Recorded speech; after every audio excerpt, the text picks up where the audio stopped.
चंदन पाणी, चंदन क्वाथ. चंदन क्वाथ हे पित्तशामक, दाहशामक आणि शीतल गुणधर्म असलेलं पेय आहे. शरीरातली उष्णता, त्वचेची जळजळ, मूत्रदाह यावर अतिशय उपयोगी. आता ह्याची कृती कशी? तर पातेल्यात 2 कप पाणी घ्यायचं. त्यात 1 चमचा शुद्ध श्वेतचंदन चूर्ण घालायचं. मंद आचेवर पाणी अर्ध म्हणजे 1 कप होईपर्यंत उकळू द्यायचं आणि नंतर गाळून घ्यायचं. चवीनुसार खडी साखर, गूळ तुम्ही घालू शकता. थंड करून प्यायचं. आता हे चंदन क्वाथ सकाळी रिकाम्या पोटी किंवा जास्त उष्णता असेल तर तुम्ही दुपारी देखील सेवन करू शकता.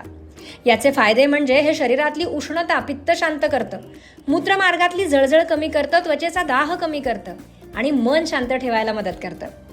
चंदन रोज उगाळून देवाला लावण्याची आणि त्याही अगोदर स्वतःच्या कपाळाला लावण्याची आपल्याकडे प्रथा आहे, ज्यामुळे मन शांत होतं, विवेक जागृत होतो, अर्थात मनातली अशुद्धी दूर होते. आणि चंदन पाणी पोटात घेतलं तर शरीरातली अशुद्धी दूर होते. खरं तर देवाला आवडणारी आणि देवकार्यात वापरली जाणारी प्रत्येक वस्तू ही औषधी आहे आणि त्यातील काही वस्तूंचा आरोग्यासाठी कसा वापर होऊ शकतो याची माहिती या सिरीजमधून आम्ही तुम्हाला देत आहोत. तुम्ही याचा वापर नक्की करून पहा. तुम्हाला ही सिरीज कशी वाटतेय आम्हाला नक्की कळवा. औषधांशिवाय आरोग्य, घरचे उपाय.